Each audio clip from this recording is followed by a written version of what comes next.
I want to first start on the existing protocols and thank people who have presented before.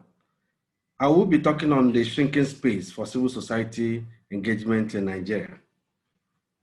Shrinking space for civil society is not only a Nigerian issue, it's world over. All over the world, several governments are making effort to shrink the space of civil society organizations, maybe due to misconception of the concept, the activities, and even the actions of civil society organizations. It's difficult for most people who are not players to clearly understand what civil society organizations do. But I will take some time at the course of this presentation to buttress some of the things civil society organizations like CS-SUNN does in the space for improving nutrition. Please, next slide. For us as a country to achieve all the things we have talked about, I listened keenly to Dr. Ajero when he talked about enabling environment. There are several components he mentioned. For us to achieve all of that, the role of civil society organizations is very critical. For us to also ensure that we have improved funding and coordination of nutrition activities in the country, the role of civil society is also very critical in achieving this. But what do we see? What we see is that despite all these beautiful things we think civil society organizations are bringing on board, the space for civil society organizations to truly engage is continuously being reduced day by day.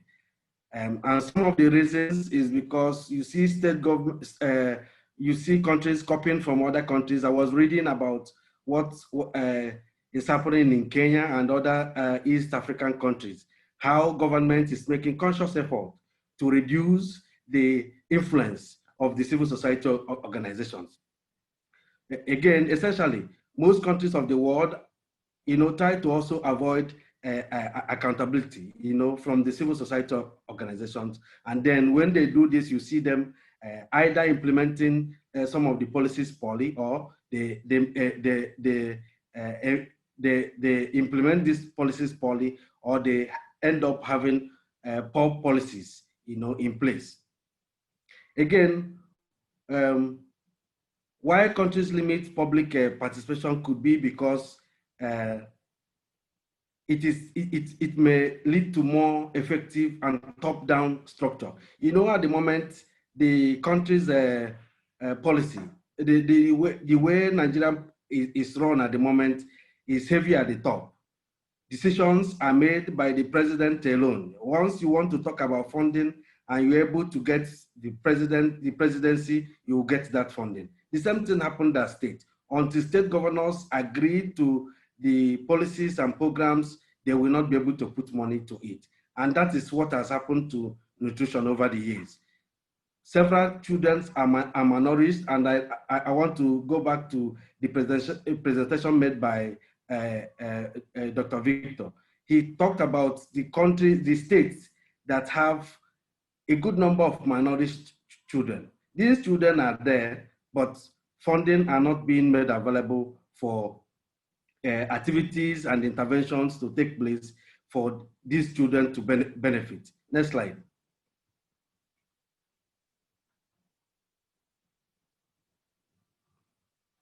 Again, sometimes, because I want to, it is important I explain that civil society is the third sector. It is the third sector of the society. So there are several organizations that are members of this third sector, because their role is very critical in ensuring that the systems and programs and activities are improved in the interest of marginalized people.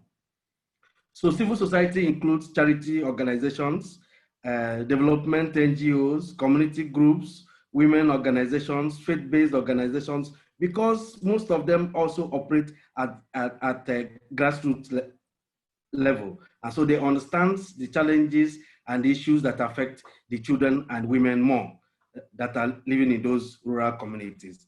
Professional organizations, trade union, social movements, coalitions like our own, CS-SUNN. So we have a lot of members from all the states. So they are all civil society organizations. And then some advocacy groups that are also in so many locations undertaking actions to improve nutrition for women and children. Next slide. Now, I want to clearly talk about some of the major functions of civil society organizations. One is that they act as watchdogs. They promote transparency, accountability, and state responsiveness. For instance, by examining how policies, how government adhere to policies, and the principles on human rights, and how they ensure good governance and rule of law. So civil society organizations are the ones that will hold government to account and ensure that they do things, and abide by best practice. The second one is service provider. They are service providers. They operate in even the remotest villages and communities, even in conflict areas. You will see CSOs delivering services at those places. CSOs also act as voice of the poorest and most marginalized citizens.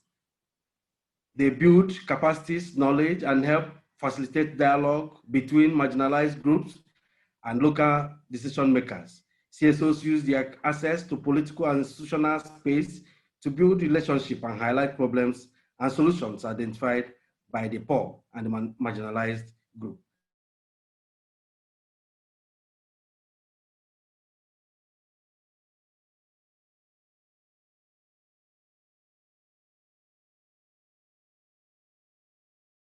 And finally, they also CSOs empower societies and also generate demand for positive actions by the duty bearers.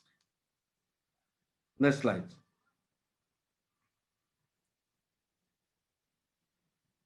Now, because I have said that the space for CSOs to operate is shrinking in Nigeria. 2 times the state government, the federal government have presented the NGO bill, the popular NGO bill, trying to reduce the activities of civil society organizations. And there are so many other policies they have put in place, so many other bills they are coming up with, just to ensure that the space for civil society organizations are shrinked. And so I have come up with some of the conditions I think we should ensure, that will facilitate and ensure that the space for civil society organizations to operate is maintained. One is to ensure that the regulatory environment is not changed as it is at the moment, because we have a good systems in place at the moment. No organization operates without registration, with government. So we want that to continue to be in place. We don't want a situation where legislations are put in place to consciously reduce the voices of civil society organizations. Again, finance and funding also create hurdles to assessing and ensuring that the sustainability of and the financial resources, including long-term support and immaterial resources, are also available for CSOs to be able to operate. The other one has to do with the right to participation. You will notice that it is difficult to assess most of our decision makers,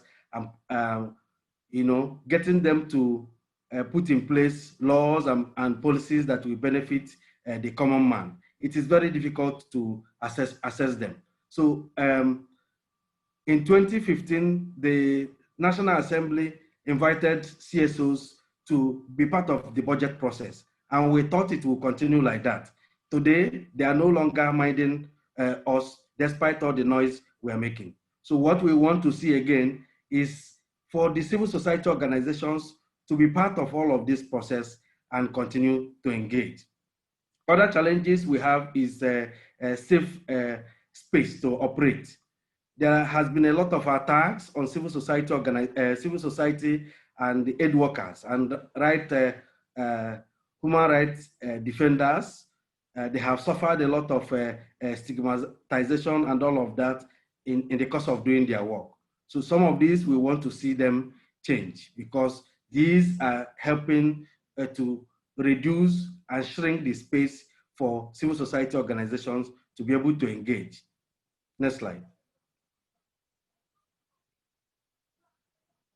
Yes, I have come up with some of the recommendations for government, to be able to ensure that government do some of these things to improve the space for civil society organizations. One is government should renew their commitment to respect, protect, and promote citizens' rights, especially through enactment of human rights-based legal and policy frameworks that promote citizen participation in governance and providing channels to demand for transparency and accountability from the leaders. The second one is government should cultivate the will for justice and ensure that crimes and violations committed against the citizens are condemned and the perpetrators punished.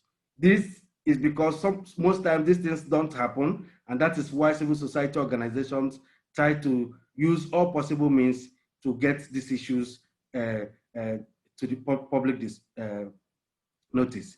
The other one is for government should desist from the practice of circumventing enacted laws, to clamp down on the critical voices and freedom of expression. We have freedom of expression law in the country. To what extent are these being implemented? Still, civil society organizations are not able to make use of these opportunities to be able to get information from government. If you want to track budget in Nigeria as a civil society organization, it's going to be very difficult for you because you may either end up not getting the real figures or you get the expenses, you get the allocated funds, but you won't be able to see how it was actually properly spent. So these are big challenges, and what we are saying is that we are partners with government.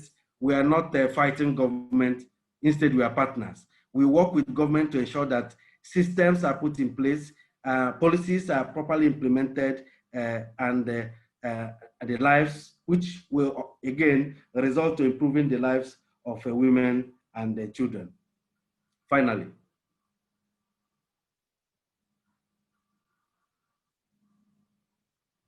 next slide. Yeah, conclusion.